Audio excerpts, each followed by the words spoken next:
Ugh.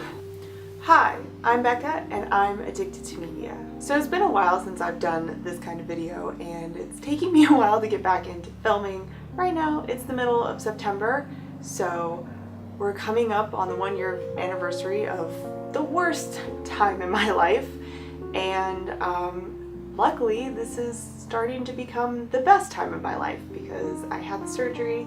I just posted that video not too long ago when I'm filming this, and things are going really well still, so that's the good news. So now I think we're kind of back. So this is how this is gonna go down for the future. I came up with a list of things that I have been enjoying over the past couple of months as I've been healing during my surgery. This video series is gonna be sort of like favorites video, sort of like a wrap-up video for books, but we're gonna just mush media, all types of media, into these videos, and I hope that you really enjoy this series, and I hope that I can do these on a minorly consistent basis. So without further ado, here are all the things that I enjoyed during my post-surgery recovery. Miss Kobayashi's Dragon Maid. It's not like a super serious anime, but I do know that this is actually a good anime. It's a good anime. It's not a hot garbage anime that I just happen to like, which is very, very common for me. This is an actual, well-written, well thought out, very, very sweet anime with a little bit of slightly racy things thrown in there. My favorite character, if you've watched the series so far, is Kana-chan. I love her and I am considering doing a cosplay of her in the future, but I also don't know if I can pull it off at this point because I am 26 and she's supposed to be a child, so let me know in the comments down below if I should do that cosplay or not. If you've never heard of this anime before, the basic premise is that Miss Kobayashi is a woman who works at an office and she has a pretty relatively boring life. It's been a while since I watched the first episode. I think I watched 3 through 5 during my surgery recovery, so it's been a while since I've seen the first episode. But if I remember right, she goes into the forest, she meets a dragon, and because the dragon helps her, she makes a promise to the dragon as a very drunk woman that the dragon should come and stay with her and live with her, and so the dragon does. And shenanigans ensue, and it's just very, very sweet and very cute. Castlevania is a Netflix original. It is so dark and so good, and it's very Halloween-y, so now is the time to watch this first season. It's amazing. I absolutely loved everything about this anime. I liked the art style, I liked the characters, the humor and sarcasm, and the really, really messed up parts of the show.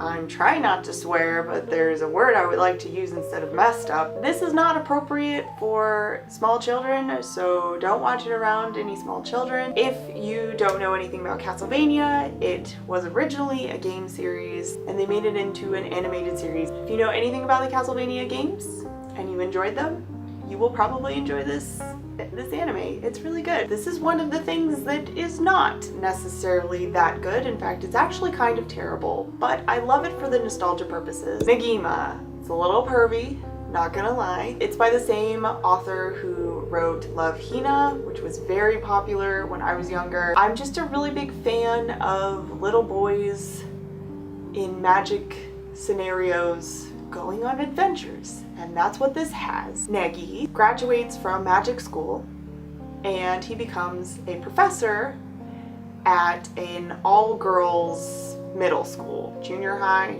I don't know. Not only does he become a professor at this school, but he's younger than the girls that he's teaching. He's 9, 10, and so that's pretty weird. There's all sorts of weird magic systems happening in this. They all kind of collide. I have about half the volumes now. I'm finally allowing myself to slowly start reading through them. It's the new Archie comics, which are just, they're really good. When I was younger, I wasn't big into Archie comics. I think I saw like a few in the grocery store, but I never followed them. and I kind of wish I did because I'm really enjoying these now, and I feel like they would be even better if I had that kind of nostalgia attached to them. If you were a fan of Archie comics back in the day, you'll definitely enjoy this series, because from what little I do know about the original Archie comics, the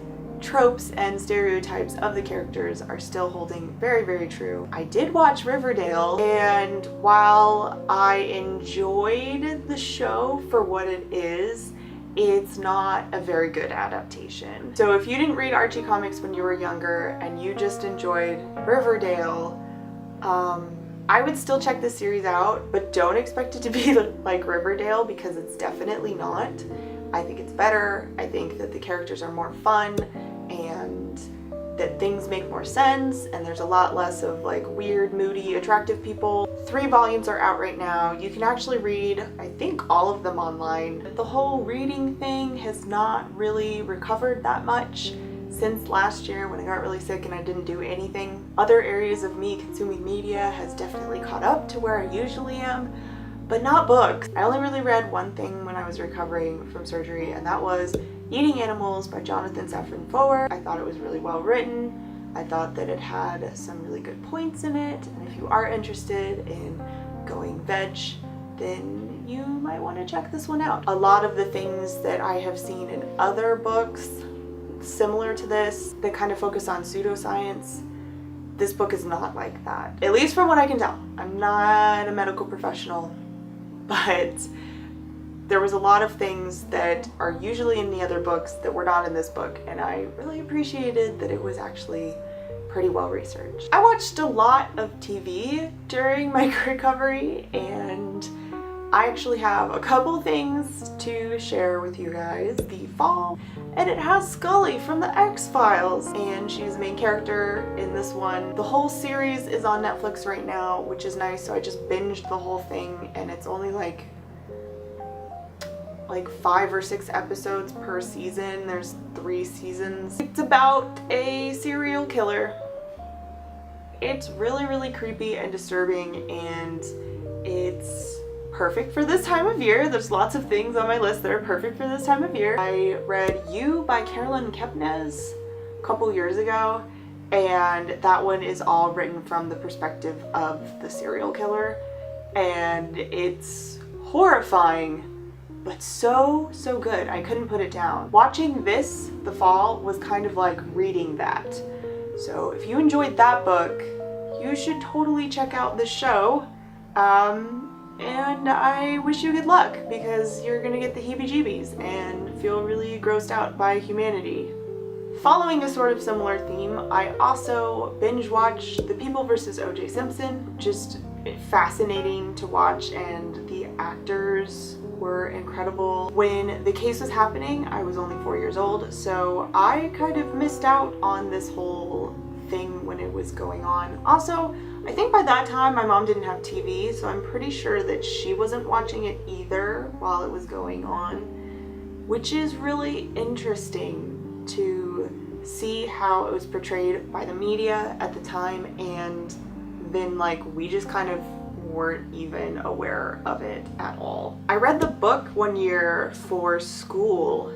I mean, I chose it because I'm a weirdo like that, and it was creepy and disturbing, and so to see it portrayed in a kind of more theatrical way was really interesting and cool, and like I said, the acting was really, really good and just very compelling. The last TV show that I would actually like to talk about is possibly actual garbage. I really, really like paranormal TV shows. I was really into Supernatural for a little bit, and of course I loved The X-Files, and I loved Ghost Whisperer, and I love anything like that that's got some paranormal aspects to it. I like things with demons in them. Oh, I really enjoyed the show Reaper. You should go watch that. But the show I'm going to be talking to you about right now is not super well done. Like, there's something about it when I'm watching it, I'm just like, yeah, this could be a lot better, but I'm still really enjoying watching this. That is Winona Earp. You mean like Wyatt Earp from Tombstone? He's supposed to be her ancestor. For my senior project, I designed some spaces for movies that I thought could have been done better. And one of those things was the back of the OK Corral for Tombstone. I did a lot of research on the accuracy of the movie versus what actually happened. And I can tell you right now, that movie is not accurate at all, which is understandable. It is a movie, it is dramatized for entertainment purposes. But this is something altogether different. They take the Wyatt Earp story, they make it a curse on his family. She's like the chosen one, like Buffy or Harry Potter or just any other chosen one. Take your pick, there's so many. She needs to fight revenants, which are basically demons, and they do this all while living in the town of Purgatory. It's this really weird combination of actual interesting lore that also pisses me off because it's so inaccurate because I did so much research on it, which wouldn't normally bother me, plus semi-bad acting with visually interesting sets.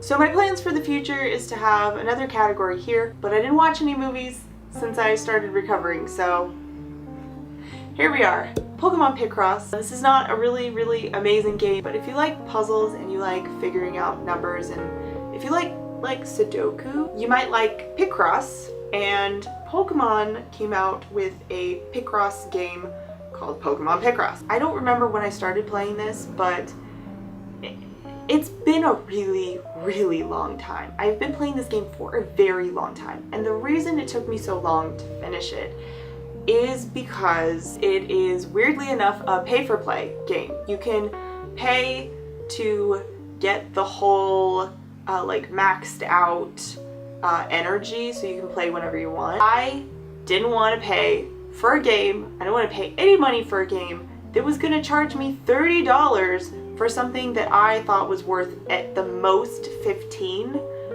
So I didn't. I just played it a very small amount at a time.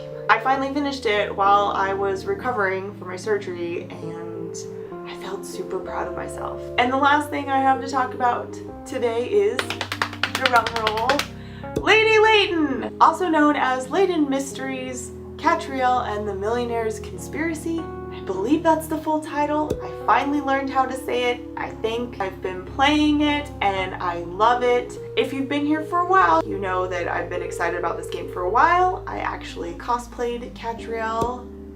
You can see some pictures here. You can see it on my Instagram. Professor Layton is a puzzle game series. It's amazing. That's all I should tell you about it. Just go play the other games. I'm a little bit of the way into it. Like, the first case was silly and fun and not that serious, and then the second case was silly and fun and not that serious, and by the third case being silly and fun and not that serious, I was like, oh, okay, I guess this is just how the game is gonna be.